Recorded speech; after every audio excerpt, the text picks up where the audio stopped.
We have a question right here. Hello. Hello, I'm Ange from the Girl Scouts of the Philippines. I'd just like to ask one question. Our organization is currently concerned in the exploration of the Millennium Development Goals. I see that Google is one of the most effective way to disseminate information. But you see, people will not Google until something happens. I mean, about crisis, about preparedness, until something happens. So is there any tool or what is Google's role in where so that they could empower people to prepare before the crisis?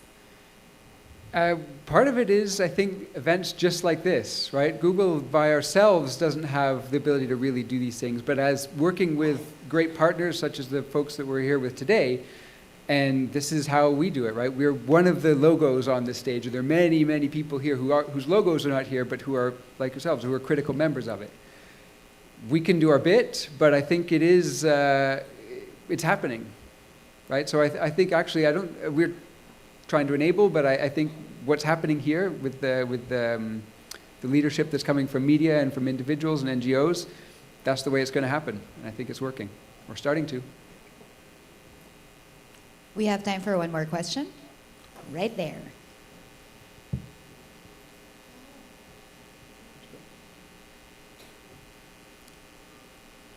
Good morning. Go ahead. Good morning. I'm George Dadibas from the Green Convergence. I would like to know how can Google effectively help in implementing environmental laws in the Philippines, for example? In preventing environmental loss? In implementing. Oh, implementing. Like the laws that were presented earlier by our good senator? Well, so if Google's role is about arranging the world, organizing the world's information and making it accessible, as a platform, one thing that I think Google can help with is to enable individual people to really kind of do some of this crowdsourcing we've been talking about earlier, right? So if there is, for example, satellite coverage of rainforests that are supposed to be there but get logged, that's a place where we can track things. There are people out there who've made, for example, map-based tracking that shows here's where there is logging happening and you can report it, right? So individuals can keep track of things like that. Through things like Google Earth and Fusion tables, these are tools that we make available to NGOs or to individuals who can try and organize some of this. So I think that's probably where Google's role is, right? Is to enable people to, by getting information, making it easy to consume, easy to share, easy to process. Those are the things I think that really does, sunlight is the best disinfectant, right, as they say. So I think by helping organize and shine that sunlight, that's probably the role that we can play. Thank you. We are told we have a vitally important question for the gentleman in the checkered shirt. So I will break my boss's rule and let you ask your one question. Thank you. Introduce Hi. yourself. Hi, I'm Yves Gonzalez. I'm a consultant for the Metro Manila Development Authority. I just wanted to ask, who should we coordinate with Google so that we can get live traffic and incident information on Google Maps? Good question, good question. Well, the good news is so live traffic, the way we typically do, is with the number of people who are using their mobile phones and who are opted in to be anonymously contributing their data. When we have enough of that, that's when the traffic layers go live.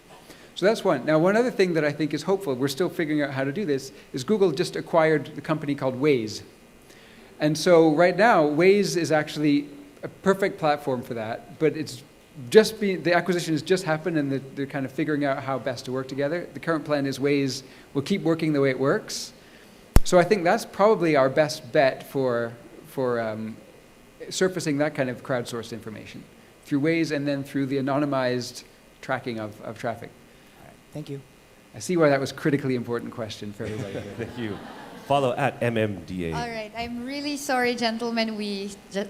We're running out of time. But right now, we're going to be showing you the Twitter map of today's hashtag 2030Now. I think they're going to show it right behind us.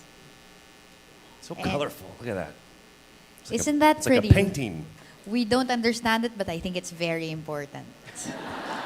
You can all ask Maria later what it Look at- means. this is me right here.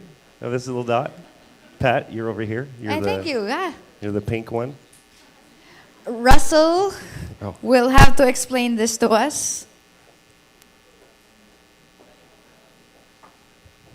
There you are. Oh, hi. I like your hat. Yeah, good taste. Mhm. So, this is something we do at Rappler. We're very interested in how the conversation continues past the room, and this is one way that we try to keep track of it is by mapping the flow of information that's happening on Twitter. We actually try to do this with a lot of social media. Today, we're looking specifically at Twitter, and what this shows, each dot is one of you, somebody in this room. And we're seeing the connections that happen when you mention another user on Twitter, when you retweet something. So say you tweet at Rappler about how you're excited to be here today. That shows up on the map. And what we're going to do is keep collecting this data. And we're going to keep doing it through the entire Global Social Good Summit.